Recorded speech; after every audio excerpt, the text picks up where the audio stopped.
Assalamualaikum warahmatullahi wabarakatuh. Selamat jumpa kembali sahabat-sahabat viewer dan subscriber channel Titah Misteri. Kali ini kami akan membawakan sebuah kisah misteri dengan judul Misteri Dendam Sosok Ajeng. Selamat mengikuti.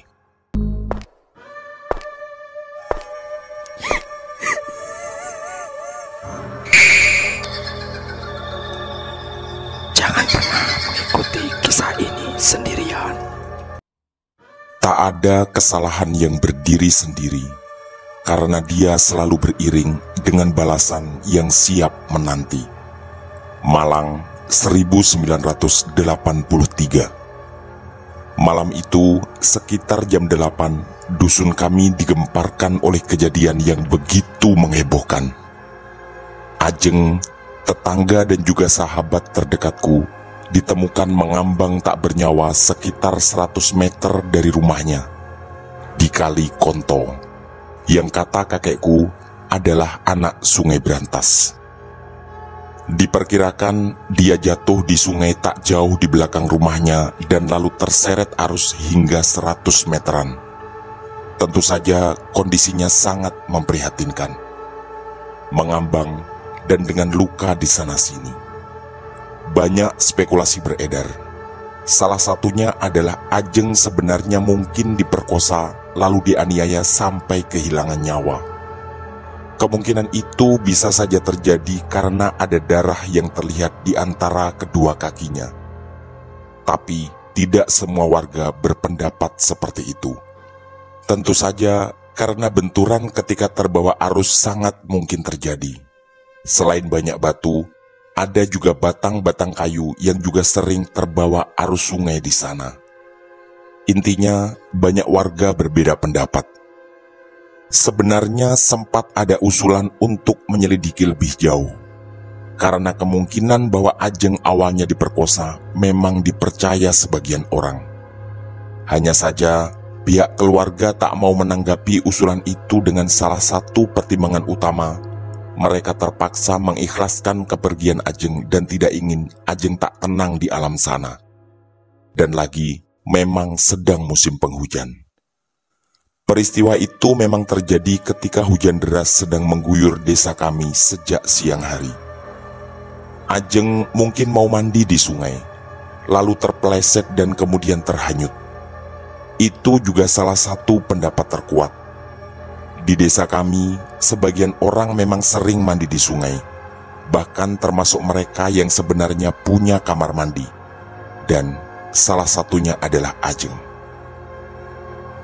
Intinya, tak ada yang benar-benar tahu apa yang sebenarnya terjadi pada Ajeng yang kemudian merenggut nyawanya. Namaku Lili, dan sebagai sahabat terdekat Ajeng, tentu aku sangat terpukul dengan kejadian itu. Satu yang membuatku terhenyak dan kusesali adalah aku gagal menerjemahkan kejadian 2 hari lalu yang mungkin sebenarnya adalah pertanda. Ketika itu, Ajeng minta dibuatkan gelang paralon yang dililit dengan benang. Benang disulam, dianyam, dan dirangkai sedemikian rupa pada paralon sampai ada tulisan yang terbaca jelas, yaitu Kisah Ajeng. Aku memang sejak SD suka pelajaran keterampilan, dan kata banyak orang, tanganku terampil membuat aneka bentuk kerajinan tangan. Walau semuanya tak lantas menjadi sesuatu yang kukomersialkan. Kata Ajeng ketika itu, dia ingin sekali dibuatkan gelang langsung oleh aku. Aku sempat berkelakar, apakah dia menemukan cinta baru, yang hanya dijawabnya dengan sebuah gelengan. Katanya lagi, biar gelang itu menjadi bukti persahabatan kami yang abadi. Aku kemudian dengan sedikit bercanda mengatakan, Jangan dibuang ya, bikinnya susah. Ajeng mengangguk, lalu mengatakan sesuatu yang baru kusadari bahwa kalimatnya benar-benar mengandung arti. Enggak, aku akan menyimpan kok. Ya paling nanti kalau tak kembalikan, orang lain yang aku suruh. Seperti biasa, kami kemudian terlibat dalam canda tawa yang menyenangkan. perjalanan hidup Ajeng memang menyedihkan. Baru 2 tahun menikah dan mempunyai putri kecil berumur 1 tahunan, suaminya meninggal. Dan itu terjadi baru sekitar 4 bulan yang lalu. Ajeng yang sangat terpukul ketika itu bahkan memintaku menemani tidur di rumahnya selama 3 hari. Untungnya Mas Roni suamiku tak keberatan. Dari dulu dia memang tahu kami berdua benar-benar sangat dekat sebagai sahabat. Aku yang sempat mengeluh karena belum mempunyai anak setelah 2 tahun menikah, akhirnya sadar bahwa cobaan masing-masing orang memang berbeda-beda. Dan ada lagi yang harus juga kusyukuri, aku masih didampingi suamiku sampai saat ini. Persahabatan kami memang unik. Selain bertetangga, aku lebih tua sekitar 1 bulan darinya. Tapi kami punya kesamaan. Dalam hitungan Jawa, weton kami sama, yaitu Rabu Legi. Yang kata orang-orang tua, pemilik weton itu adalah orang-orang yang sabar dan cenderung pendiam. Mungkin itu benar, atau hanya sebuah kebetulan. Yang jelas, yang kurasakan adalah kami sama-sama tak suka terlalu banyak bicara, kecuali pada orang yang benar-benar dekat secara emosional. Jadi sejak kecil, kami bersekolah di tempat yang sama dan di kelas yang sama pula. Bahkan hari perkawinan kami pun hampir bersamaan. Hanya berselisih sekitar 1 bulan juga. Bedanya, dia yang lebih dahulu menikah dariku. Ada lagi persamaan lain. Suamiku dan almarhum suaminya, Mas Didit, sama-sama berasal dari Magelang, walau beda kecamatan. Intinya, terlalu banyak persamaan di antara kami dan menjadi wajar kalau kami menjadi sangat dekat.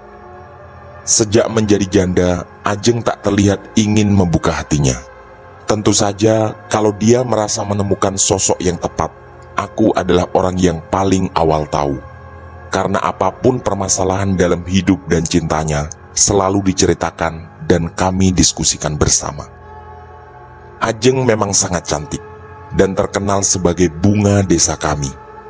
Tapi yang aku salut, itu tak membuatnya mudah menjalin hubungan semacam pacaran. Setauku, Mas Didit suaminya adalah cinta pertamanya.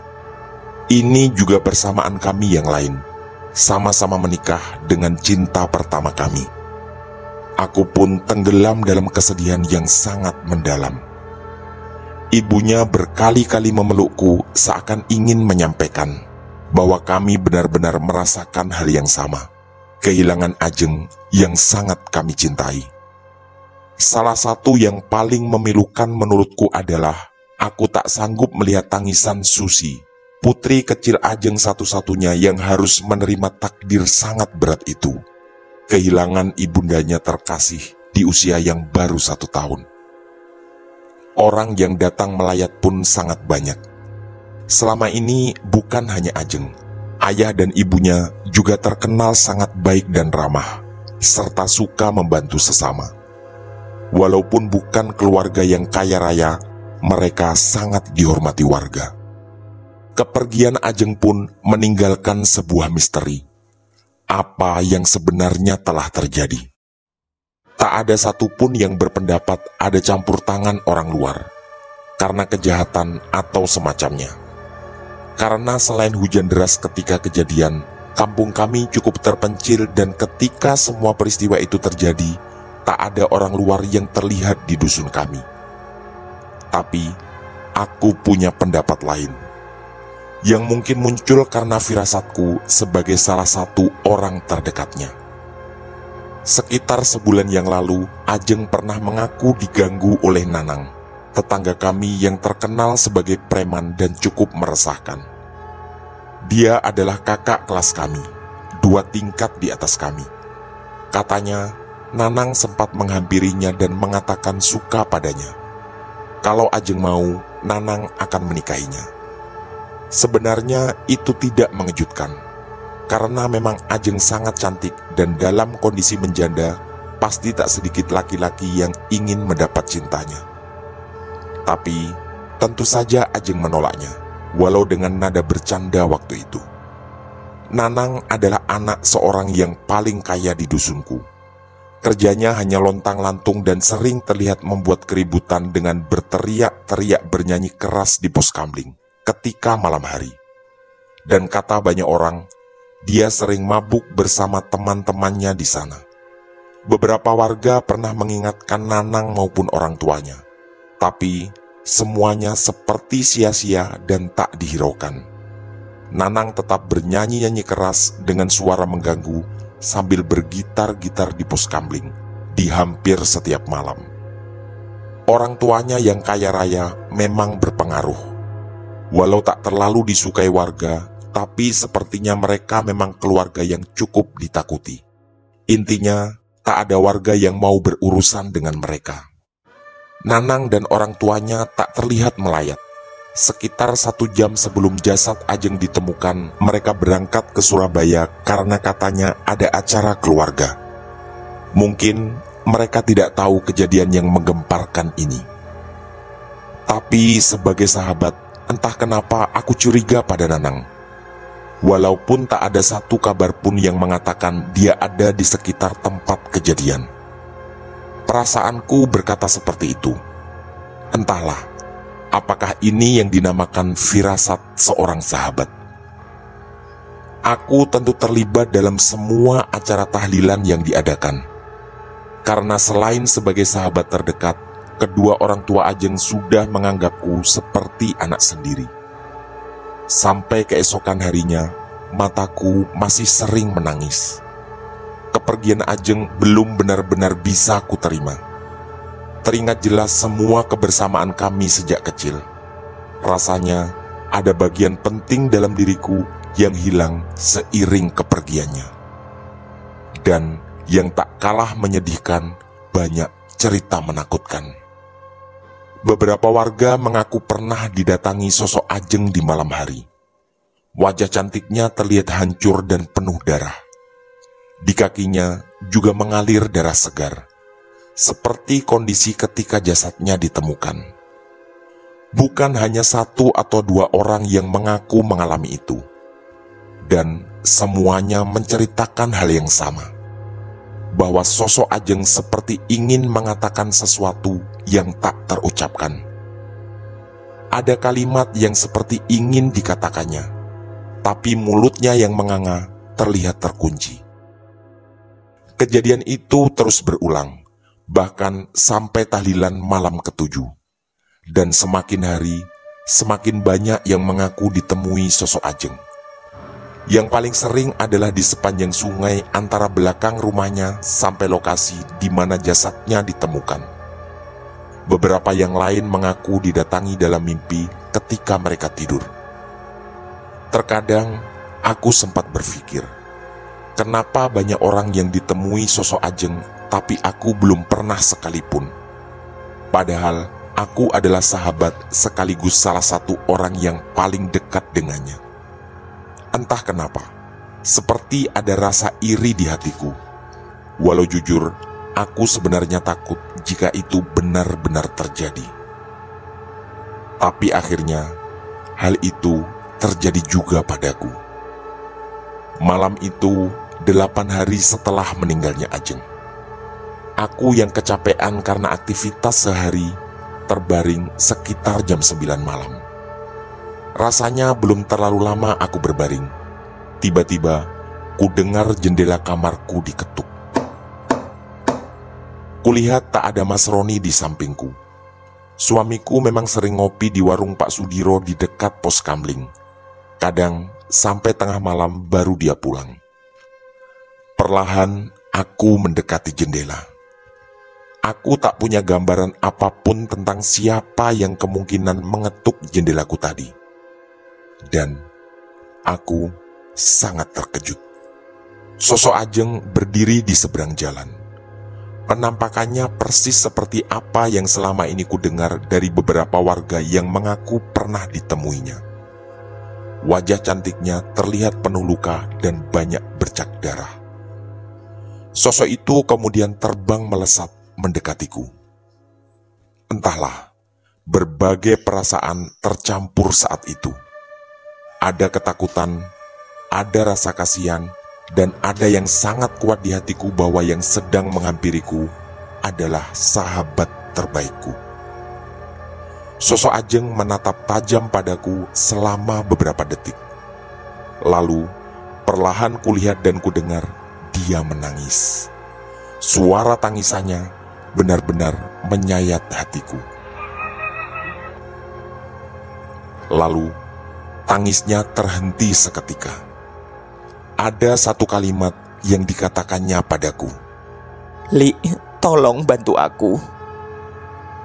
Setelah itu aku merasakan menutup jendela lalu seperti tertidur dan beberapa lama kemudian aku terbangun. Aku tak benar-benar bisa menyimpulkan kejadian Ajeng mendatangiku terjadi dalam mimpi atau dalam kondisi aku terjaga. Aku tentu terkejut, tapi masih terekam jelas di ingatanku. Wajah Ajeng yang memang seperti digambarkan banyak orang, rusak dan penuh bercak darah, terlihat sangat memelas ketika minta tolong. Ini mungkin menjawab semua rasa penasaranku selama ini, bahwa banyak orang yang pernah ditemuinya dan aku tidak. Ternyata aku justru menjadi satu-satunya orang yang ditemui sambil meminta pertolongan.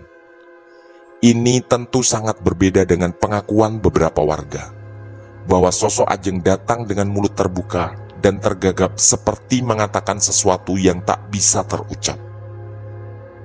Setelah aku tidur lagi dan pagi tiba, aku tak menceritakan itu pada siapapun, termasuk pada suamiku. Entahlah, masih ada keyakinanku bahwa aku dan Ajeng adalah sahabat sangat dekat, dan beberapa hal memang masih harus kurahasiakan. Walau aku tentu tak paham bentuk pertolongan seperti apa yang diminta dariku, karena apa yang diucapkan sosok Ajeng hanya kalimat itu, bahwa dia minta pertolongan, tanpa menjelaskan lebih lanjut. Aku pun melanjutkan aktivitas keseharian seperti biasanya, walaupun semua kejadian tadi malam terus terngiang di benakku. Malam harinya, aku tidur sekitar jam 10 malam. Ada Mas Roni di sampingku. Tiba-tiba aku mendengar jendelaku diketuk lagi. Dan kejadian yang sama terulang. Sosok Ajeng terlihat di seberang jalan, lalu terbang mendekat dan mengucapkan kalimat yang sama. "Li, tolong bantu aku." Begitu terbangun, aku yakin kejadian 2 malam berturut-turut yang kualami adalah mimpi. Karena ketika aku membuka jendela, tak ada Mas Roni di atas kasur. Padahal ketika aku tidur, dia ada di sampingku. Begitupun setelah aku tersadar dan terbangun. Tapi kali ini, aku berpikiran lain. Aku menceritakan pada Mas Roni ketika pagi tiba. Mas Roni kemudian mencoba menganalisa. Katanya, mungkin Ajeng ketika meninggal memang sebenarnya membutuhkan pertolongan, yang entah itu apa bentuknya. Kami berdua pun tenggelam dalam pikiran masing-masing. Kening Mas Roni kulihat berkerut, tapi kami sama-sama tak bisa menemukan jawaban. Mas Roni memang sangat paham kedekatan kami sebagai sahabat. Bahkan ketika Ajeng meninggal, aku disarankan menginap di sana selama yang orang tuanya mau. "Kasihan orang tuanya." Begitu kata Mas Roni kala itu. Ceritaku tentang mimpi bertemu Ajeng pun menjadi bahan pembicaraan sangat serius di antara aku dan Mas Roni. Sementara di masyarakat masih terus beredar kabar bahwa banyak warga yang ditemuinya dalam kondisi mimpi maupun terjaga. Tapi lagi-lagi sama, Ajeng tak mengucapkan apapun. Hanya mulutnya yang terbuka seperti ingin mengatakan sesuatu yang tak pernah bisa terucap. Sampai sosoknya menghilang tiba-tiba. Itu semua semakin menguatkan analisaku, bahwa dalam kondisi mimpi atau terjaga, hanya aku satu-satunya yang bisa mendengar apa yang dikatakan Ajeng.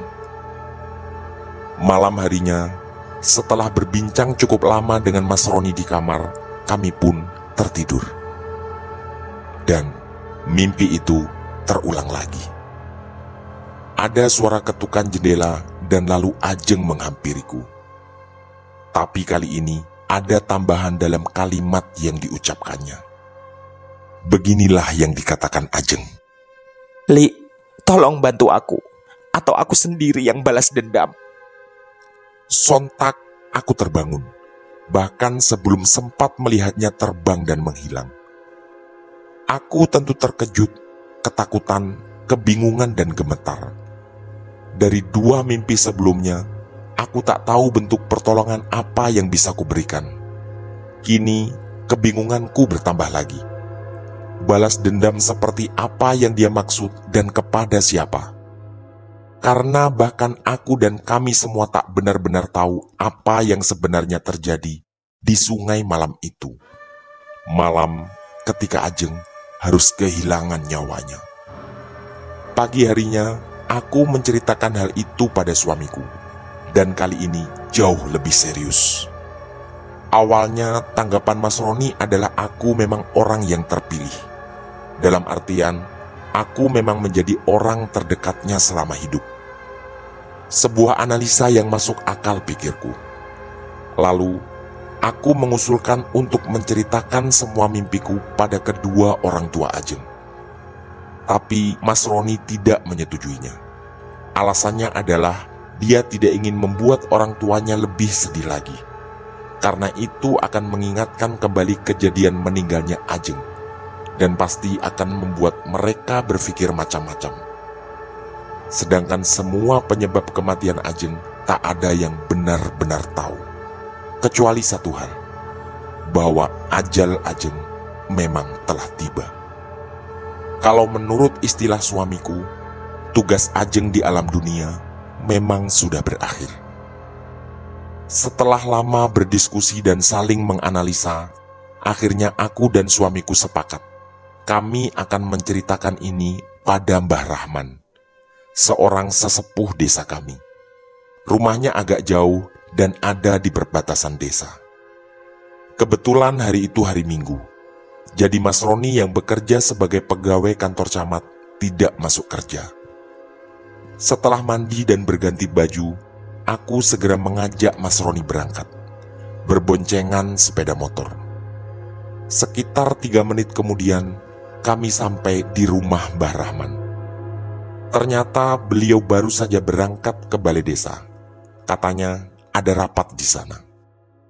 Aku baru ingat, selain sebagai sesepuh, Mbah Rahman adalah salah satu perangkat desa yang aku lupa apa jabatannya. Akhirnya, Mas Roni mengajakku ke pasar. Katanya ingin sarapan di sana. Memang sudah lama kami tidak makan di luar.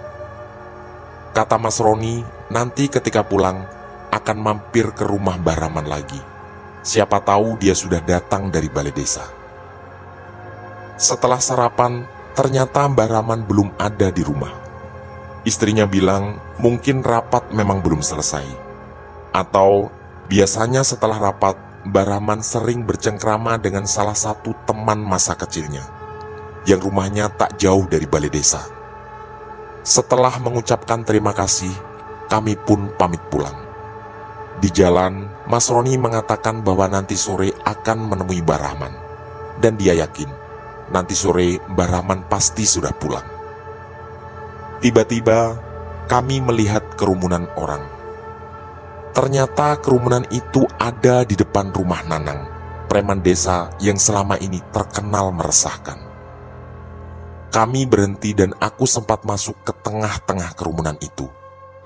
Ternyata Nanang baru saja meninggal. Aku tentu sangat terkejut. Karena tadi ketika berangkat ke rumah Mbah Rahman, aku sempat melihatnya bersiul-siul sambil membersihkan sepeda motornya.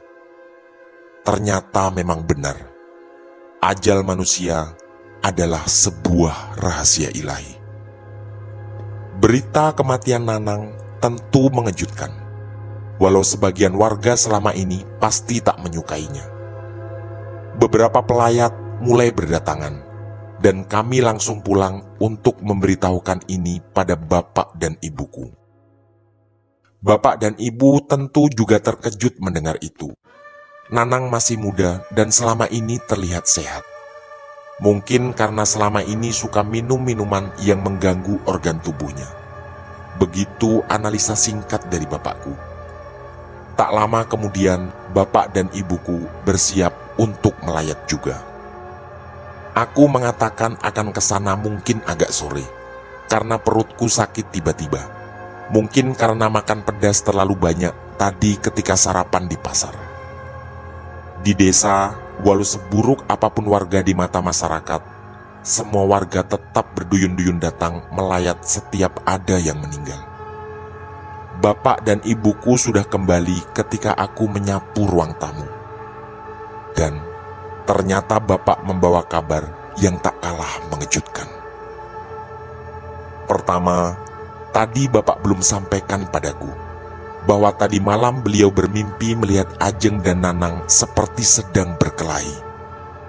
Menurut penglihatan bapak, perkelahian itu terjadi di sungai belakang rumah kami, yang memang tak terlalu jauh dari titik lokasi di mana jasad Ajeng ditemukan.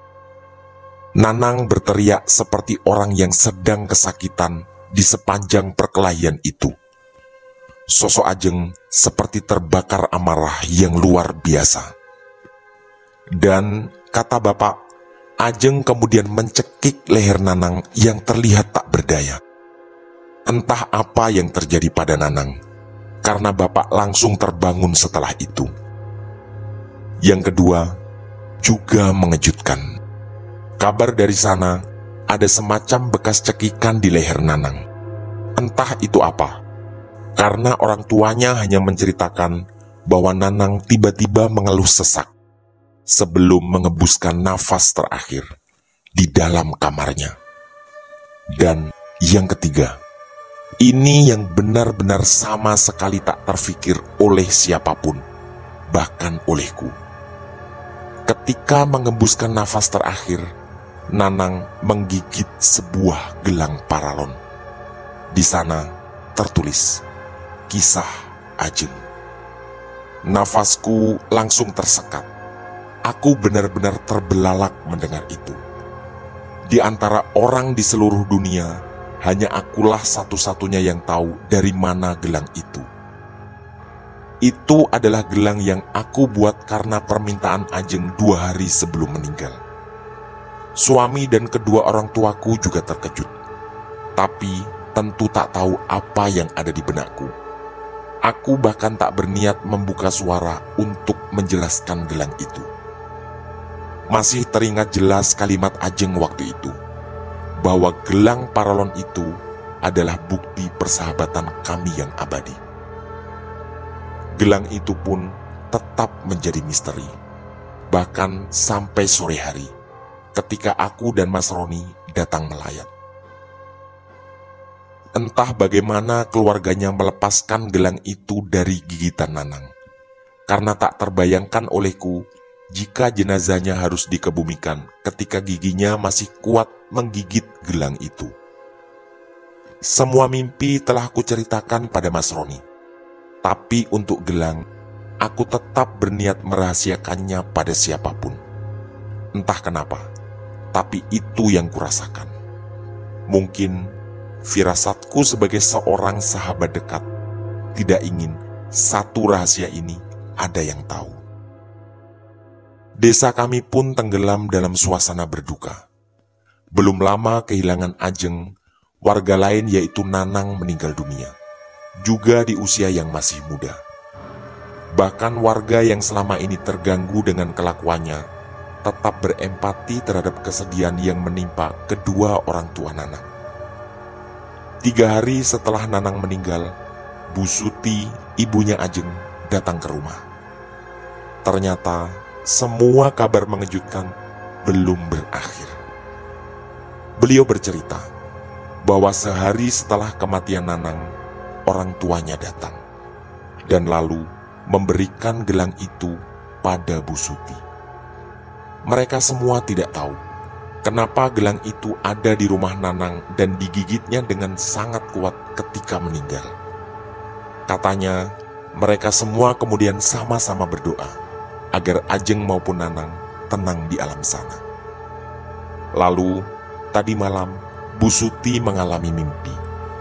Katanya sosok Ajeng datang dengan wajah yang ceria, cantik, berpakaian indah, dan senyum yang terkembang. Bukan hanya itu, Susi, anaknya yang masih berusia 1 tahun, terus-menerus tersenyum dalam kondisi mata terpejam, seakan tidur sambil sedang merasakan kesenangan yang luar biasa. Dalam hati aku spontan berdoa, semoga begitulah keadaan sahabatku di alam sana, penuh ketenangan dan kebahagiaan. Kemudian, kata Bu Suti, dalam mimpi itu Ajeng meminta beliau untuk menyerahkan padaku gelang yang didapat dari orang tua Nanang. Dan Ajeng menitipkan salam padaku. Ajeng tak menjelaskan apapun setelah itu, karena sosoknya tiba-tiba menghilang. Dengan mata berkaca-kaca, Bu Suti menyerahkan gelang itu padaku, sambil berbisik pelan di telingaku, bahwa sampai kapanpun aku akan tetap dianggap seperti anaknya sendiri, serta meminta agar hubungan baik kami tetap terjaga, walau Ajeng telah tiada. Aku yang juga terbawa suasana, ikut menangis terseduh sambil mengangguk berkali-kali. Bagaimanapun, Ajeng adalah sahabat terbaikku. Aku juga teringat kalimat yang diucapkannya 2 hari sebelum meninggal, bahwa suatu saat kalau gelang itu dikembalikan, dia akan menyuruh orang lain. Dan itu terbukti kali ini, ibunya yang menyerahkan gelang itu padaku. Tangisku semakin menjadi dalam pelukan Bu Suti. Mas Roni yang duduk di kursi ruang tamu juga kulihat menunduk melihat pemandangan haru itu. Gelang paralon itu pun kuterima. Seperti yang pernah dikatakan Ajeng, itu adalah bukti persahabatan kami yang abadi. Entahlah, apakah kematian Nanang memang ada hubungannya. Karena di mimpi terakhir yang kualami, Ajeng mengatakan permintaan tolong atau dia sendiri yang balas dendam. Dan lagi, apakah memang Nanang sebenarnya terlibat, sehingga ada dendam yang harus Ajeng tuntaskan? Semuanya tetap menjadi misteri, terutama tentang gelang paralon itu. Banyak warga yang menjadikan itu sebagai bahan obrolan di mana-mana, tanpa tahu apa jawaban pastinya. Dan mungkin aku adalah satu-satunya yang mengetahui kemungkinan tentang semua rangkaian kejadian itu. Dari meninggalnya Ajeng sampai Nanang yang juga kehilangan nyawa. Gelang paralon itu pun tersimpan di lemariku sampai saat ini. Dan aku tak pernah menceritakan pada siapapun sesuatu yang mungkin hanya aku yang tahu. Dalam hati ada 2 janji yang terus kupegang teguh. Aku akan selalu menyimpan gelang itu, dan persahabatan kami akan tetap abadi. Tamat. Demikian kisah misteri dari kami, misteri dendam sosok Ajeng. Semoga kisah-kisah misteri dari kami cukup menghibur dan menemani sahabat-sahabat semua. Mohon maaf apabila terdapat kesalahan dalam penuturan atau pemilihan kata. Kami dari tim Titah Misteri mengucapkan terima kasih dan wassalamualaikum warahmatullahi wabarakatuh. Pesan saya, jangan bercermin sendirian di tengah malam. Sampai jumpa.